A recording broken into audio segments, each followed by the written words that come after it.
I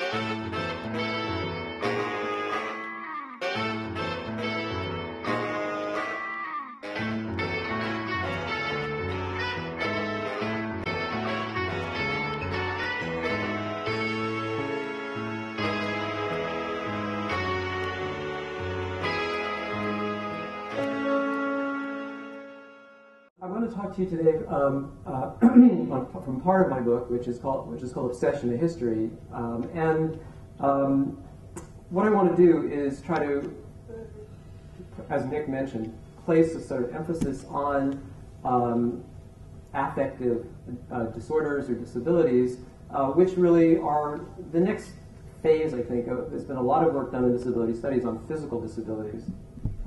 So I basically want to try to present to you some of the issues around the idea of obsession. And I chose obsession because I'm interested in OCD in the first place as a specific disorder. And then what I want to do is try to give you a sense of sort of the fantastic complexity that goes into talking about something like a disorder or a disease. So I want to begin by saying that OCD, is a disability. It can fit into our concept of disability, as can any psychiatric disorder. As you can see, there are foundations. There is a whole institutionalization of OCD, and I sort of want to take us back from the current moment. In order to begin talking about this, I want to begin, for some of you, this may be old hat. For others of you, it may be an introduction to disability studies. I think one of the major points about disability studies is the development of the social model, as it's called. And so I just want to lay out to you the models that preceded that. And you could say that the first model about disability is the charity model, which this is a historical, you have to think of this as diachronic. So the charity model essentially thinks of the disability in the center as caused by God or by sin, and the relief or the accommodation or the cure is prayer or alms. So that's basically the sort of notion of the charity model, which basically existed in Europe for up until well into the 19th century. And so the idea is that disability is the effect of a religious condition, a religious set of situations. That's followed by the medical model. The medical model sees disability now as not something that results from a moral or religious cause, but from genetics, from disease, or from trauma. That the notion of remediation is treatment or cure. And that's fairly obvious, but it has to do with the rise of the medical professions and the very powerful changeover in the way of conceptualizing that. The social model is one that was brought about to sort of correct some of the problems that people with disabilities and scholars of disability studies saw in the idea in this is that that the problem is not so much in the person as it is in the environment. And so the thing that causes the disability is the political, social, and cultural practices, and the disability can be removed by various accommodations and by analysis, that is to say disability studies, the understanding of the social representations of disability. So in the social model is the double idea that there's a difference between disability and impairment. And an impairment would be the physical or mental limitation, lack, or inability. And I'm saying physical because a lot of the work has been done so far on physical. And the disability is actually the effect created by discrimination or lack of accommodation against people with impairments. And the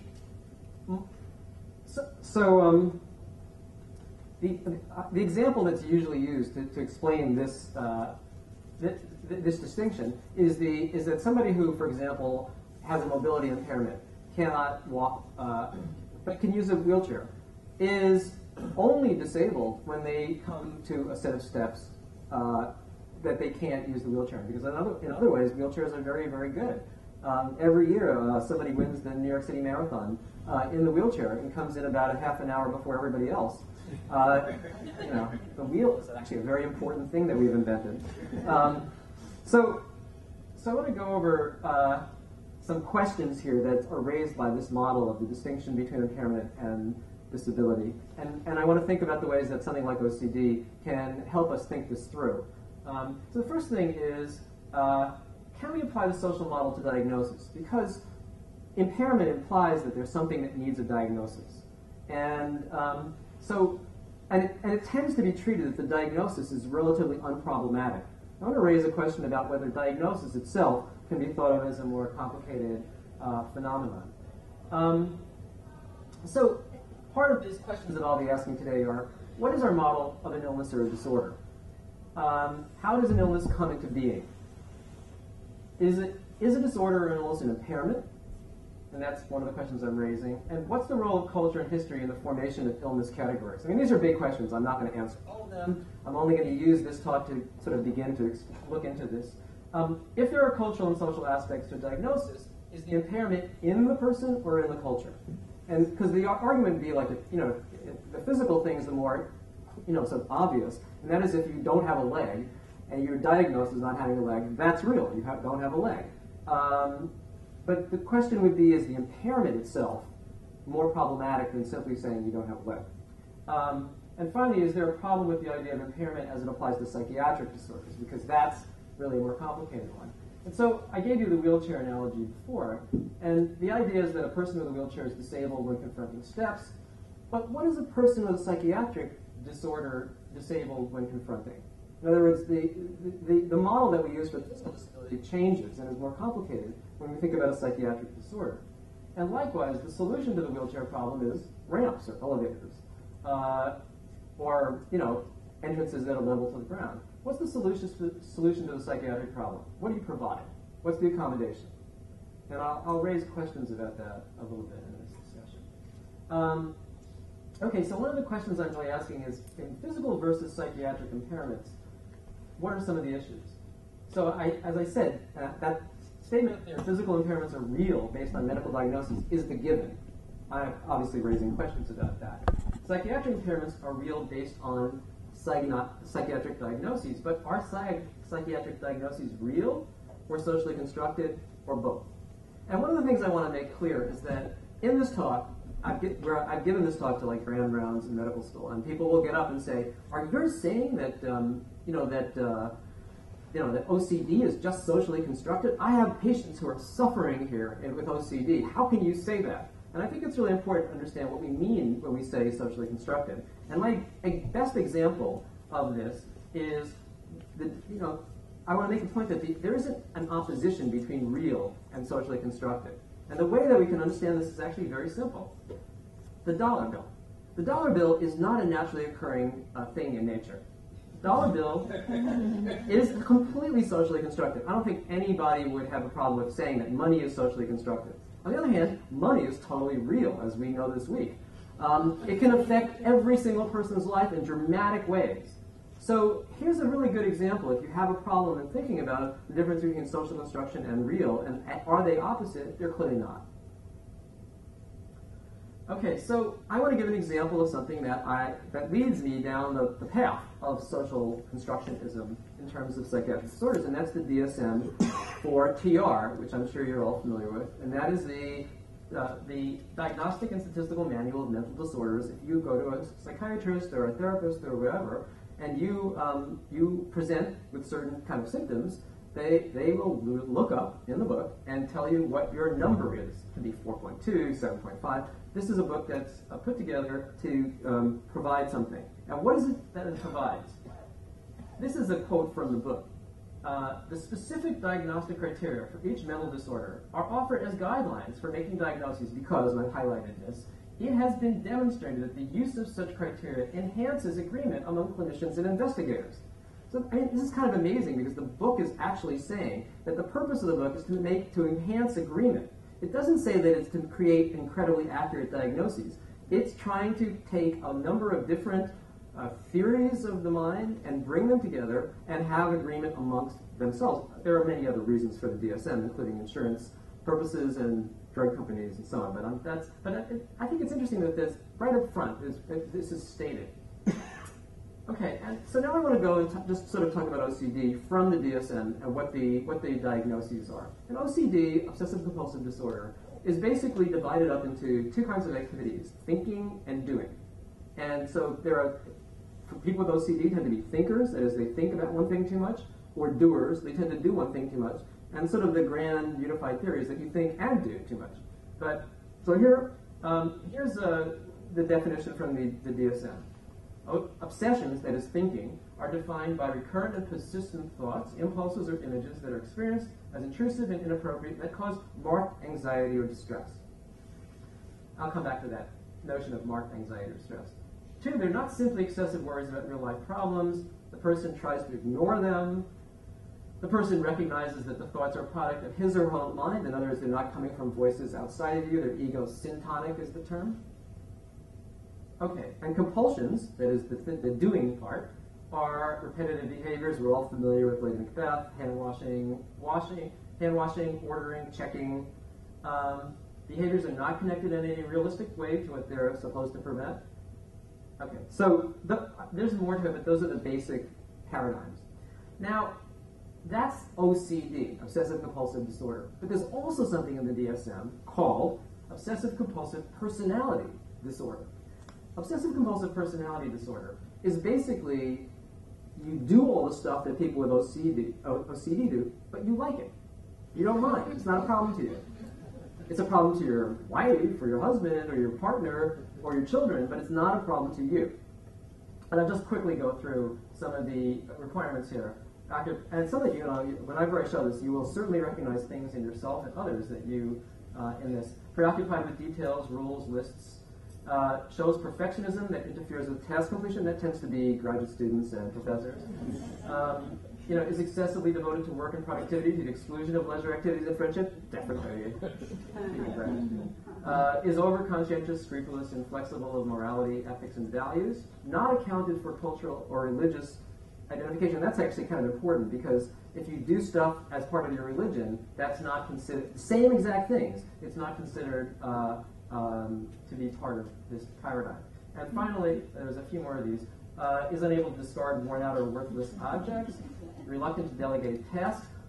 To work with others unless they submit to exactly his or her way of doing things. That would be like your mother or something.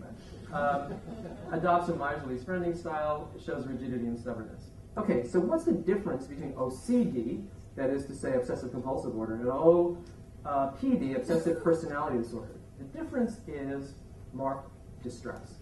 And that's where the cultural part comes in. Because, this is just two examples of marked distress. But the point is that if you are, in other words, when you look at the difference between personality disorder and OCD, it really has to do with whether you like what you're doing and whether you feel marked distress. Whether you feel marked distress has a lot to do with your social cultural environment.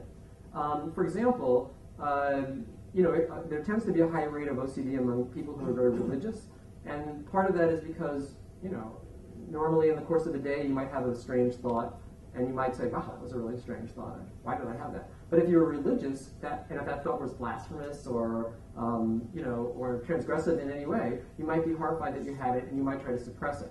And the suppression of a thought is almost impossible. If I say to you, don't think of a pink elephant in the next 5 minutes, there's no way that anyone in this room is not going to think of a pink elephant. So, I mean, the idea of the cultural element in the idea of marked distress is very large. It also has to do with your partners. A lot of people who present with OCD go because the person who's important to them has said, I can't stand that you do this. You seem really upset. I read somewhere that this is that this is a characteristic of OCD. You should see a professional.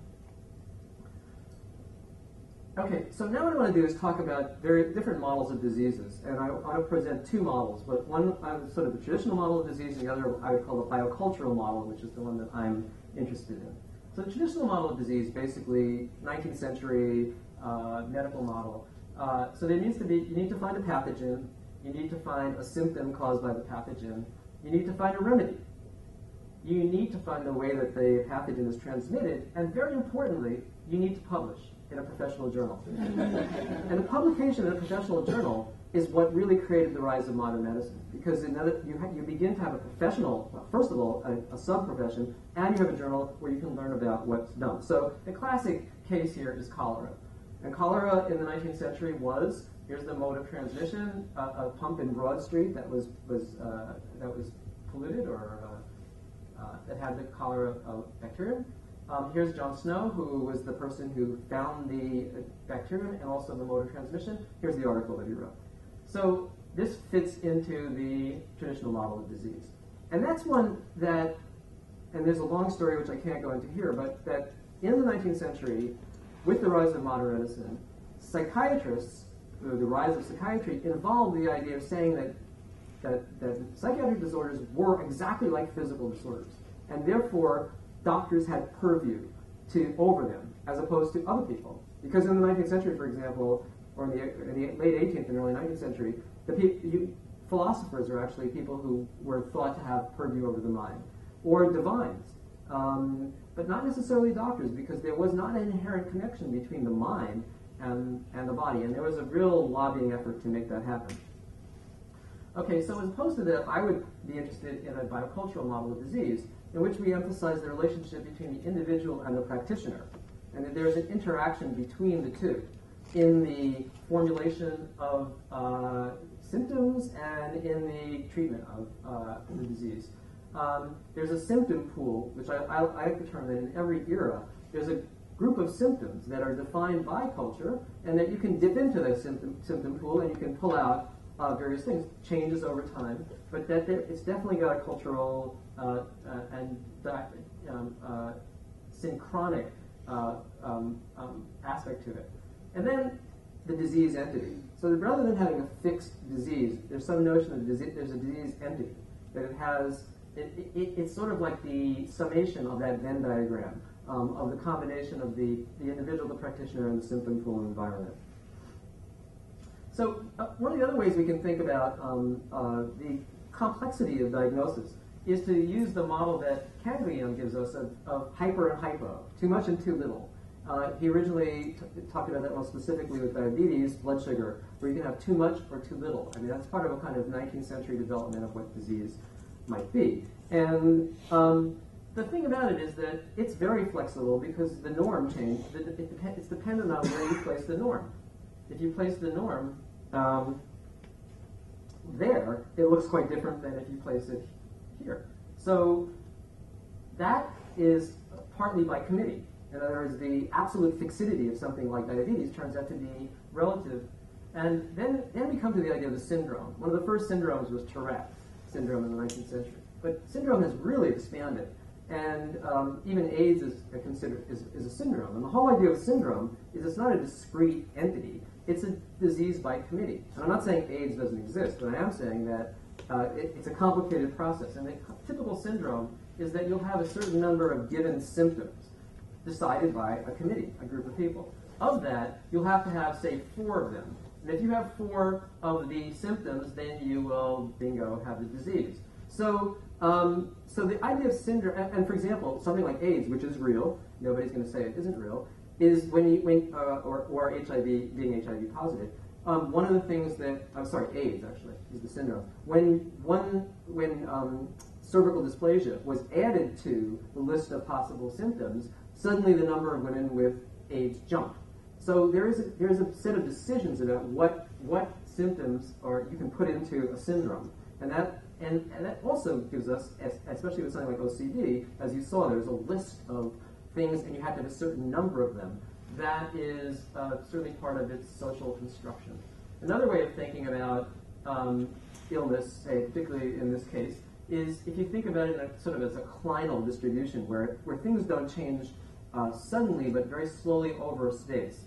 So, for example, I just made this up, but you have OCD in one corner, which is like thinking about one thing too much, and ADD in the other corner, which is like not being able to focus on one thing. And then mania in one corner and depression on the other. This is just made up, but it's just done for the purposes of thinking about those as continua. And where you place the norm again, and how determines usually who has the disease, who doesn't, what's normal, what's not normal. Okay, so question is, are they socially constructed? And my answer would be yes, they are, because models vary.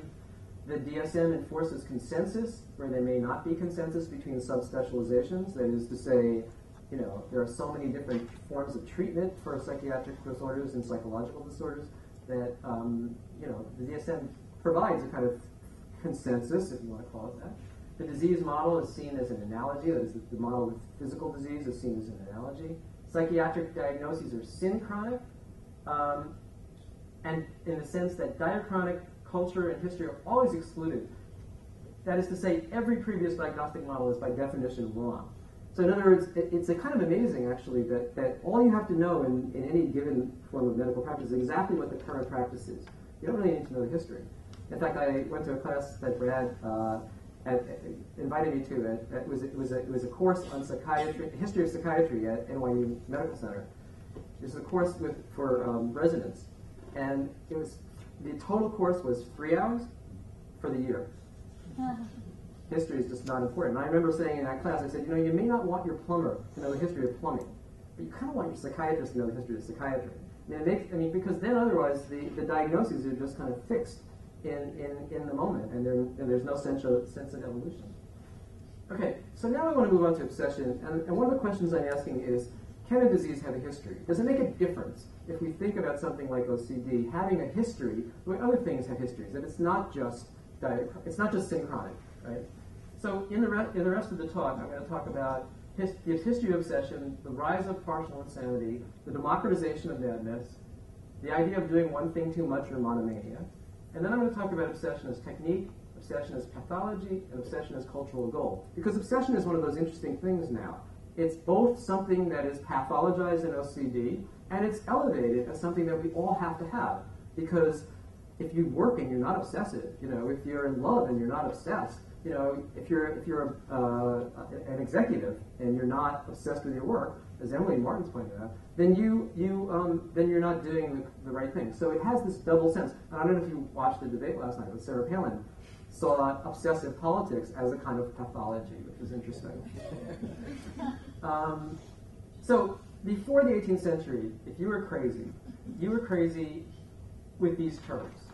And the thing about the definition of insanity before the 18th century is that it was a totalizing thing. It was like being pregnant. You couldn't just be a little pregnant. You couldn't just be a little crazy. When you were crazy, you were completely crazy.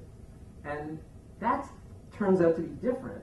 And I'm just, here are some examples of those. This is the entrance to Bethlehem Hospital carved by sculptures by Cibber. The one on the left is melancholia. The one on the right is mania. Trapped, held down by chains, and so on. And this was a really big distinction at this point.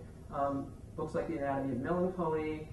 Here's a raving figure in an insane asylum in the 18th century being held down.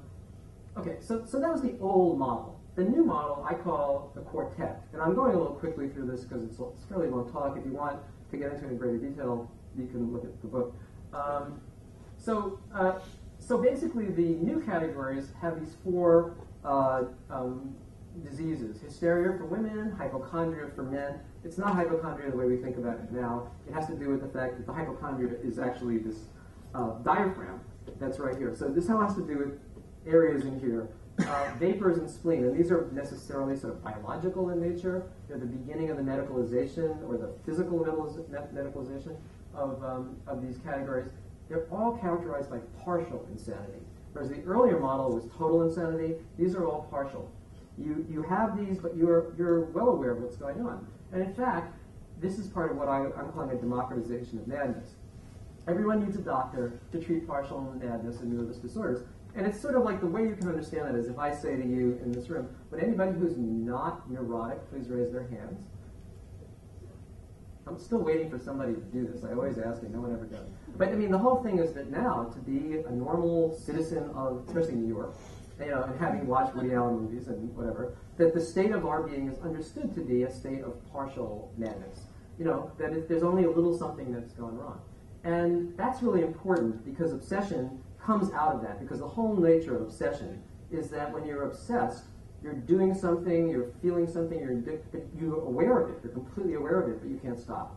And so it's a disease of rationality, it's not a disease of irrationality. And this is, you're going to begin to hear ways in which I am disagreeing with Michel Foucault. Because for Foucault, the 18th century is all about the error, the irrational. But no, the major illnesses in the 18th century were actually diseases of rationality. part of this is related to the discovery of nerves. And so Robert Witt in 1768 wrote, "In my opinion, the generality of morbid affections so depend on the nervous system that almost every disease might be called nervous."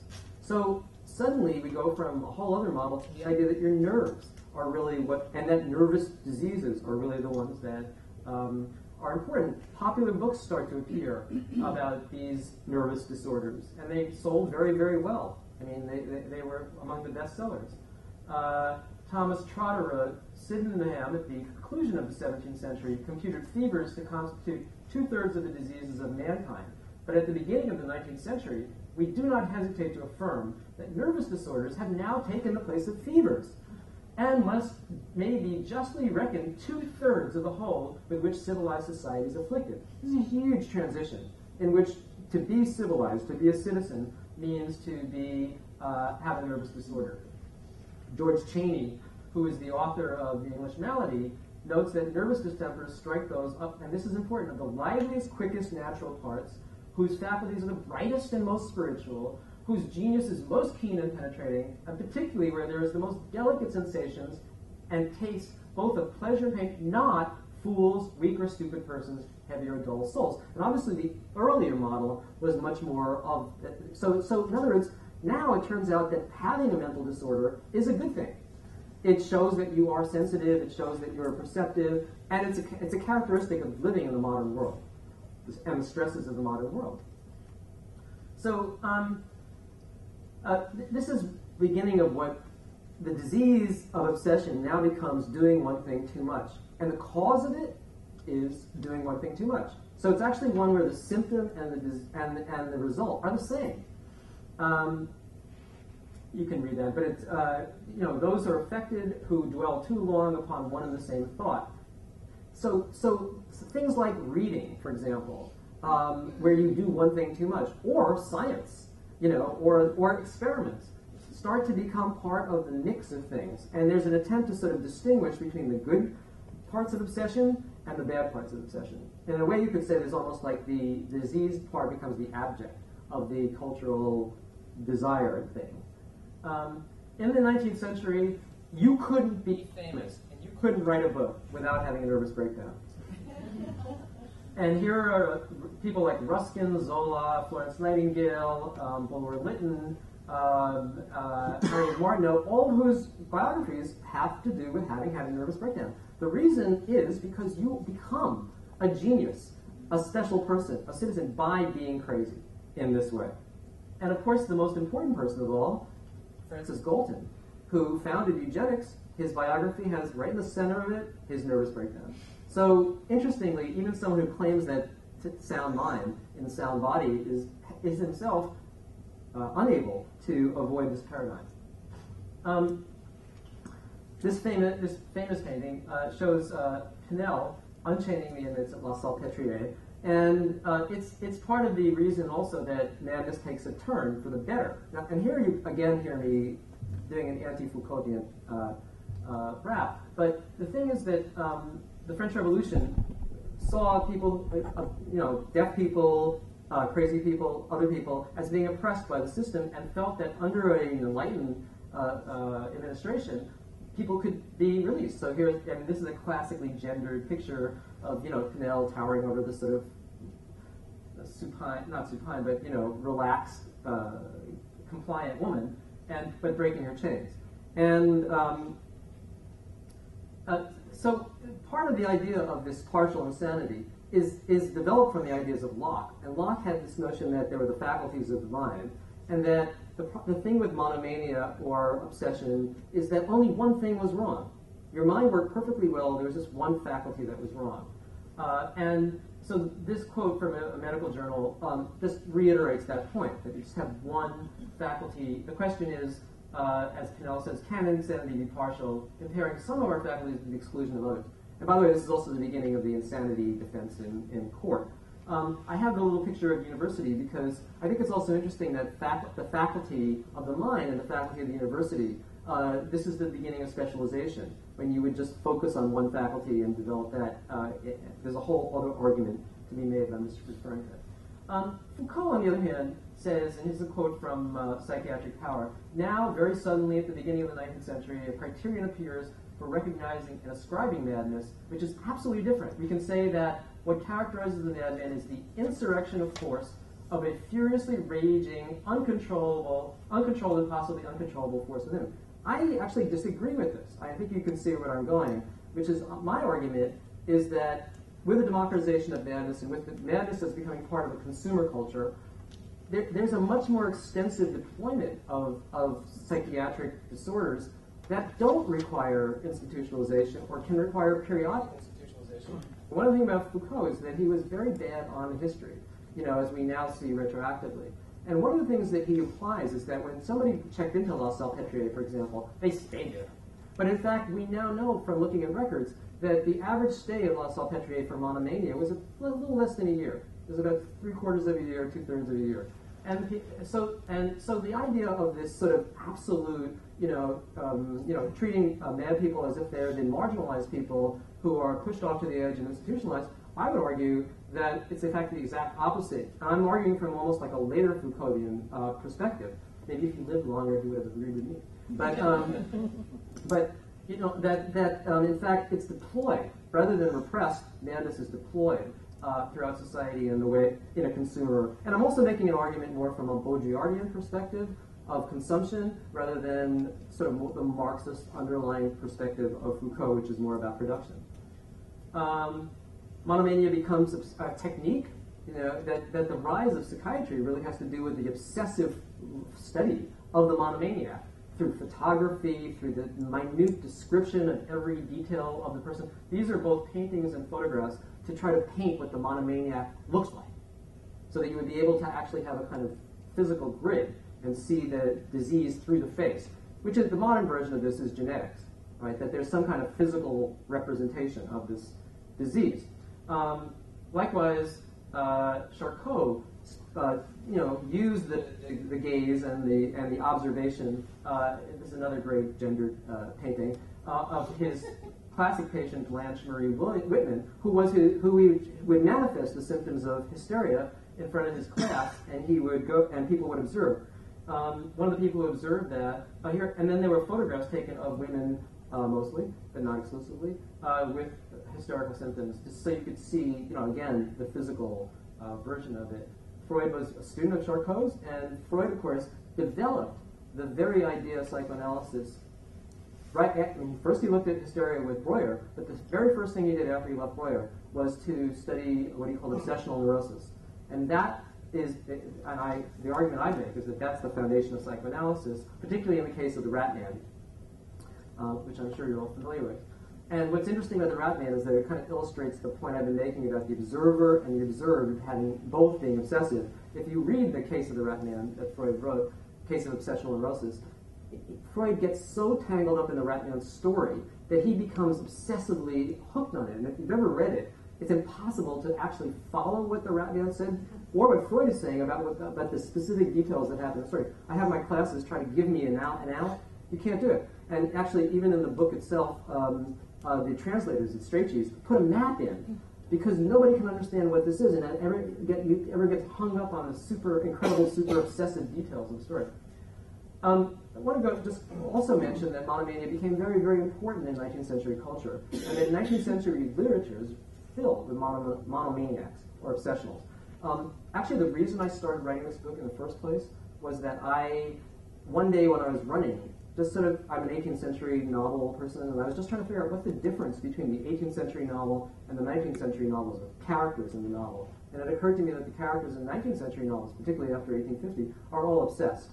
So you've got, Balzac's Old Goriot, who is obsessed with his daughters. You've got Ahab, who's obsessed with the white whale. You have the white whale, who's obsessed with Ahab. You've got any story of Edgar Allan Poe, right? Someone who's obsessed with cats, with heartbeats, with, whatever, ravens. And Dr. Jekyll and Mr. Hyde, another story of obsession. Crime and Punishment, the guy suddenly thinks, like, what would happen if I killed this woman? And now cannot get the idea out of his head. And then down even to sort of the physical, the way characters are created in Dickens. I mean, if you think of someone like Uriah Heep, he's described, what makes Dickens Dickens is that the characters have a tic that they repeat over and over again, verbal and physical. So like Uriah Heep always rubs his hands together and he always goes, sit humble, So it's the combination of that we say those characters are so real. They're, when they're in fact created out of a kind of obsessive loop. Moving up to our contemporary moment, as I was saying, obsession is a cultural goal in our society. This is from a New York Times magazine that was devoted to collection. It says, "You're probably not going to believe it," says the editor, "but I don't have an obsession. I may not be obsessed, but I'm grateful for those who are." And then this is just sort of a collection of things that I picked up, of various ways that people are sort of, this says obsessorized. I don't know if you can see that. Of course there was the obsession perfume ad, and that also lends this whole other thing about obsessive love and obsessive sex, and somehow it's kind of undefinable and transgressive, and if you use the perfume, that'll help. Another obsession, 4 obsessions of extraordinary executives. Obsessive genius, and people who have made major accomplishments have to be obsessive. Madame Curie, we're obsessed with movie stars. They're obsessed with being obsessed with themselves. Obsessive people, and of course there are movies about OCD recently, somewhat recently, and of course TV shows. OCD has become a kind of new, interesting form of mental disorder or disability for us. There are lots of self-help books that are all about the subject, memoirs, and then even visual arts. And how am I doing on time? What do I need? 10? Okay. So in the book, I look at four or five artists who starting in the 19th century, in which obsession slowly becomes more and more important to their art. So the first one I'm looking at is Adolf Wolfli, who was, a man who was in a mental hospital in the beginning of the 20th century, who obsessively drew very convoluted pictures. Initially, he was limited by the staff, so he could only do like 3 or 4 a week because he was wasting paper and pencil. But he got a psychiatrist who was actually interested in his art and who eventually published his work, and it's now become incredibly collectible, and none of us could ever possibly afford it. But what's interesting about that is that here's another picture.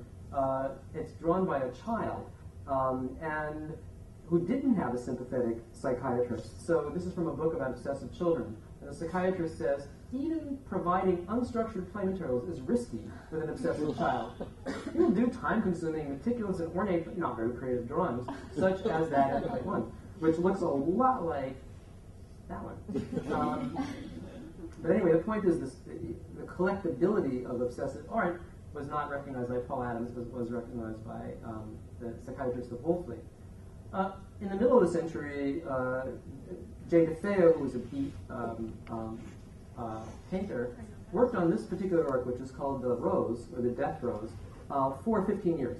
And it started out to be a very small painting. It eventually became the size you see it, and it weighed about 2,500 pounds. It's layered with paint, which he then began to carve out. There's a long story that I have in the book about it, but it's kind of a fascinating story because the work itself became super collectible. She died.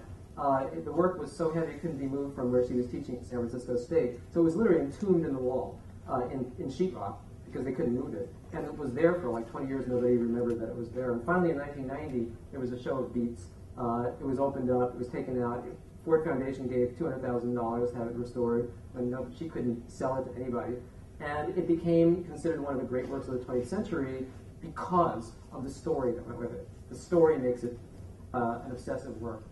Another artist is Mark Lombardi, who did these it's not a very good picture, but these very delicate pen and ink drawings of the flow of power and money through things like the House of Sod to the Bush family, and so on. And he committed suicide. There's a whole cult that's gone around him saying that he was killed by the FBI, that it was all about his obsessive work, so again, the value of the work is because of the obsession. This is what I end with on this visual art with Judith Scott, who seems to me to come full circle. She died a few years ago, a Down syndrome woman who was deaf. She worked obsessively on these fabric kind of what would you call it, wrappings. She was not aware she was creating art. She didn't have any language. It was just an obsessive activity that she did. She'd finish the work, she'd wave bye-bye to it, and start on another one. And her work is actually rather dramatic and interesting, and also, again, now very collectible. And there's a wonderful book about her work called Metamorphoses. But the point about it is that here's an interesting case of when does obsession sort of bite itself in the tail. Because she's an obsessive artist who doesn't know she's obsessive. So that's a question about what that means, but clearly to the culture, her work is valuable. Okay, so the other thing I want to just point out quickly is that OCD went from an extremely rare to an extremely common disease in 30 years. In the 1970s, you can see it was 0.05 or 0.005% of the population. It was extremely rare. Now it's considered the fourth major disease according to the World Health Organization. In my argument about diagnoses and about social construction, the question is, how can this happen? If we're talking about something that is not socially constructed but is there, how can it go from so rare to so common in such a short time? The causes of OCD now are considered multifarious. There could be genetic, they're neurochemical, they're structural in the sense that you can look at the brain and see what the OCD brain looks like, and they're environmental. The use of PET scans and fMRIs leads us to be able to, tempts us to be able to say there's a place in the brain that OCD lives. But the larger question is there a place in the brain that it lives if it's this complex social phenomenon I'm not describing? Their treatments for OCD are equally various, from cognitive psychotherapy, behavioral therapy, drugs, and brain implants. So, obviously the use of pharmaceuticals for OCD has maybe one of the factors that's dramatically increased the occurrence of it, and that would be a longer story, and other people have told that. Again, Prozac is now one of the SSRIs used for treating OCD. So the question ultimately is, what is it? Is it a brain disorder? I mean, these are all theories that are floating now. It's a brain disorder, it's a genetic disorder, it's a neurochemical disorder, it's an anxiety disorder, it's a personality disorder, or it's a socially constructed disorder. And back to the original point of the lecture, if we think of OCD as an impairment, I think we now have to think about it in a more complicated way. So I would argue that, yes, it is socially constructed. It's the product of culture, history, and politics. That the difference between impairment and disability in the social model is put into question with psychiatric disorders, because if diagnosis is the thing that tells you that you have it, then diagnosis is not, as I hope I've shown, not a neutral and not an unproblematic concept. And finally, the notion of accommodation then becomes problematic with psychiatric disorders, because what's the accommodation? It's a much more complicated thing. If somebody has OCD, would the accommodation be to give them lots of things to check? Would it be to cure the OCD, which is actually not very easy to do, and cures for OCD have very, very bad track records. So that's the question.